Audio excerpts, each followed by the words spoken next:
How the hell are you going to, like, does he want to be, if he's worth $2.5 billion right now? He's not. Let's just say he's worth, well. He's not. He's a total loser. He's almost bankrupt. Well, okay. So you can say that, and that's fine.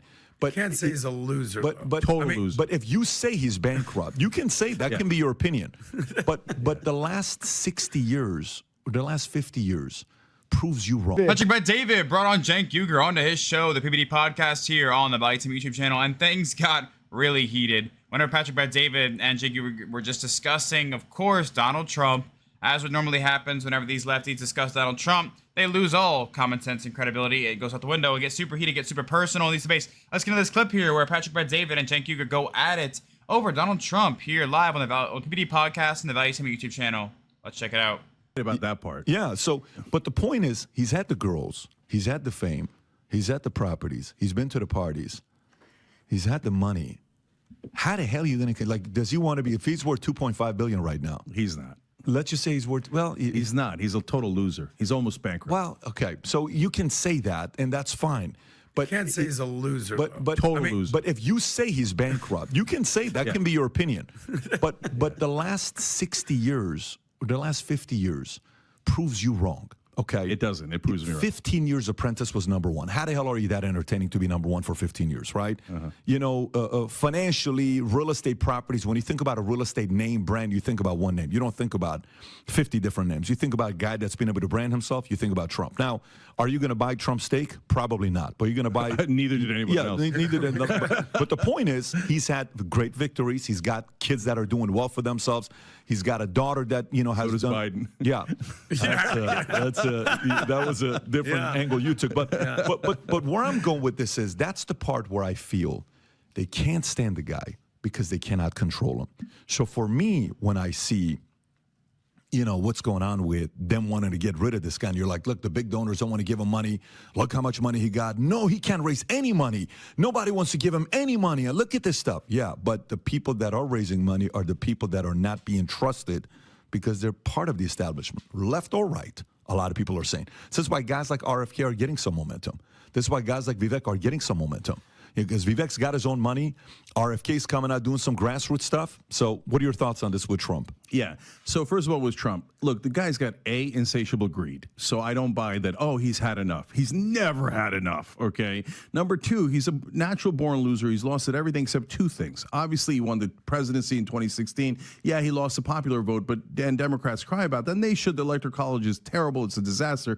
But he won the Electoral College. He won it, right? So you give him that for sure. And he's great at marketing. Just blah, blah, blah, Trump, Trump, Trump, Trump, Trump, Trump, Trump. And Democrats don't get it. They're such knuckleheads. They're like, oh, if we have an accomplishment, we should whisper about it on NPR. No, you should scream at the top of your lungs like Trump does. But having said that, bankrupt 6 times, got clowned in 2020, and has been crying about it ever since like a little spoiled brat.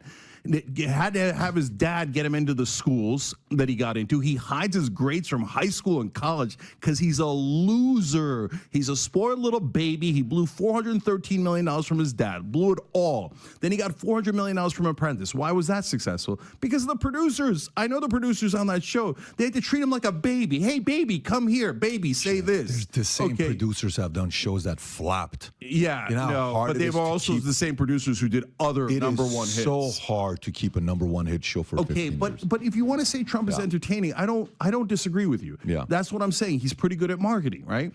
And he says these terrible things, but people laugh, right? And I get it. And you know his giant strength that people don't talk about, and no one in mainstream media acknowledges this. He doesn't look fake. I think he's a con man, and he's been a con man his whole life. But he looks authentic because he doesn't go off a prompter. And you think, well, that's a real guy who's saying crazy crap that nobody else would say. And all the other politicians look like actors. They're robots. It's so funny, man. It's, you know, I know Cenk Uygur is a successful guy. I know he makes a decent amount of money, but the mindset still stays. And I think Cenk's just saying this because he knows his audience wants him to say this. I don't know if he actually believes it, but it's really... It's funny how anybody can convince themselves that Donald Trump is a loser. Like, what? You can say whatever you want about Donald Trump. You can say that he's an idiot, he's orange, he's too mean, he tweets mean things, doesn't have respect for people, all that stuff. But to say he's a loser is kind of the thing you can't say about him, right? The guy has succeeded in basically every field he's gone into and facet of life. You know, on television, he did well on TV. He became a cultural icon. You know, now he's the president twice over of the United States. I mean, how much more successful can you possibly be? Not to mention he has like a really big family that seems to love him quite a bit. He's a grandpa to a lot of grandkids, love more than most presidents have as far as their family goes, not just on camera when he's, you know, doing interviews or press conferences, but also when they're doing their own interviews and press conferences, when they're going on podcasts. And there's some members of the Trump family on the PBD podcast before, and it's all talk extremely highly of him, you know, every single time. You know, let me know in the comments what y'all think about that, though. Let's get back into it. They come out like Pete Buttigieg came out from a factory. Everybody knows that, right? Gavin Newsom, but also DeSantis and McConnell. They're all robots. They come in, I will do this. I have been told by my donors this is great policy, right? And so he has the feelings of authenticity. But if you look at his records, like you said, great in real estate, he's awful in real estate. In Atlantic City, he built 3 casinos. Everybody said, you're going to cannibalize it, you moron, your own business. And you know, one of his top assistants says he just likes his name in lights. So he'd like to see Trump in Atlantic City, and he bankrupted all 3 because he sucks at business. You think you're good in business? Yes. You think you're good in business? Yes. Cenk. Yes. Seriously. 100%. Okay, so when's your birthday, by the way? What month's your birthday? Let me see. March. March 30, 21st. So, okay. Yeah. You're a Pisces. Aries, beginning of Aries. Oh, you made it to Aries. Yes. Interesting. My dad's in Aries. I get along with Aries. Okay. So he's on April 10th. So you barely are in Aries, though, by 1 day, right? Beginning of the Interesting. spring. Okay. You made the cut, man. Yeah, You very made cool. So, okay. Bro, when you say that, you know, for me, I feel like if there's anybody that would be like a pro-Trump guy in the confusing way, it would be you. Okay, I know this is like, this guy's lost his mind. You have no clue who the F I am. Are you crazy? There's no way. Because in business, you know, do you have a perfect record with business? No. Do I have a perfect record with business? No. Nobody does. Yeah. Nobody does. But, you know, has Trump taken it to certain levels that his dad didn't take it? Yeah, that's not easy to do. His dad wasn't as famous as this guy got. It's a very hard work to do that. There's a lot of kids that are spoiled kids from a rich father who don't do shit with the money, and they become crack addicts, and they become drug addicts, and they hire prostitutes all the time, and they go try to sell their laptops at different places, and they, you know, I'm not saying about anybody specific, but this happens seems every like you're once. saying it about somebody specific. This kind of stuff does happen every once in a while, right? There's stories like that you hear about. It's like, oh, okay, this guy's going to make it. This guy's not going to make it. So there is something about him. One can say John F. Kennedy became a president because of his father, Joseph Kennedy, because okay, fine. And Joseph Kennedy became successful because his dad had all this money from, okay, fine, okay? There's some of it that's got to go to the credit of the individual. Perfect. So if I listened to you and I didn't know who you were, okay, and I just came to America, and I've heard about this Trump guy, and I've heard about the Biden guy, and I'm listening to you, I would say that guy is angry at Trump for what reason? He's either envious of Trump, he's angry with him because he sounds personal. He doesn't sound like he's being reasonable. He sounds he's being personal when he's attacking Trump. And I think he loses credibility a little bit for taking the angle that he does. Because you're coming from a place of saying this guy got this much money and he became rich because of this, and he's a loser, he's a this. The guy was on Oprah Winfrey, 1988. And Oprah Winfrey says, so, hey, you sound like somebody that's going to, you've seen this, you sound like somebody that's going to run for office one day. No. Well, do you have any plans? No, but if I ever did, I would win. Who the hell says that? That's like a Babe Ruth call. You know, when you say, I'm going to hit the home run, you point the finger and you hit it. His book crushed it. His show crushed it.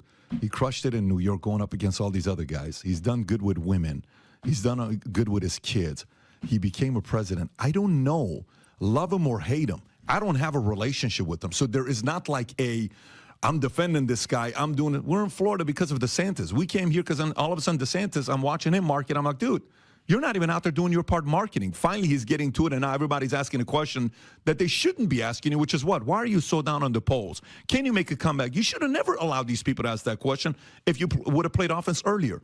But when you see a winner and complicated individual, a misunderstood individual, I don't know how many people you're going to put on the list as Trump in the history of America, by the way. Whether you love this guy or hate this guy, it's kind of tough to, I mean, that's just spot on right there from Patrick Bet-David right there. And whether you love him or hate him, and obviously Cenk Uygur hates him, and a lot of people hate him, but you can't call the guy a loser once again. And there's been a lot of people that I've hated as a sports fan, or people I've hated as a sports fan that are extremely successful. And, I'm not going to sit here and I'm not going to call World War III in the comments about, sports, but there's a lot of athletes that I don't agree with very much that you have to acknowledge are great players, great athletes, a lot of them. And same thing with Donald Trump, right? Like, he's great at what he does, and he's done a lot. And so, yeah, he might have, I don't know the facts of the situation surrounding it. It doesn't really matter at the end of the day, but Cenk Uygur is saying that Patrick Bet-David that Donald Trump blew a lot of his dad's money. But Patrick Bet-David's right. Nobody's going to have a 100% success rate in business. The difference between people like Donald Trump and people who are just average Joes, or that most average Joes, they'll give it a shot here and there, but when they get punched in the face, they don't get back up. Like, oh, well, back to the 9 to 5, right? Versus people like Donald Trump, get punched in the face over and over again and just keep getting back up over and over again until something finally breaks through. And there's also the average Joes that watch Cenk Uygur, and those people who are just coping and saying, oh, Donald Trump's a loser, even though he's massively successful in every single area of his life. I'm just going to call him a loser to make up for my inadequacies and my disagreements. And those people just never even give it a shot. They never even go punch in the face in the first place because they don't even step in the ring, right? And that's the people that Cenk Uygur, I believe, is trying to appeal to here, because that's not who Cenk Uygur is. Cenk Uygur is a successful businessman who I'm sure has gotten punched in the face before, and he'll get punched in the face again in the future. And he's going to get back up every single time because he's a successful business person. I don't like the guy, but I can admit he's successful. Nobody can really dispute that. And I think that's more the view that, Cenk Uygur is trying to appeal to the people who cope and call Donald Trump a loser because he wants to sell the book that's sitting in front of him. It's like, yeah, they always have a book. There's always a book, man. He's trying to sell this book to those people who hate Donald Trump so much they're willing to call him a loser, even though he's, you can call him whatever the hell you want, but you can't call him a loser at life. That really doesn't make any sense, and it makes you look stupid and weak and jealous, That's all that does. But let me know in the comments what you think about Patrick Bet-David shutting down Cenk Uygur for these ridiculous claims about Donald Trump here live on the PBD podcast and the Value Team YouTube channel.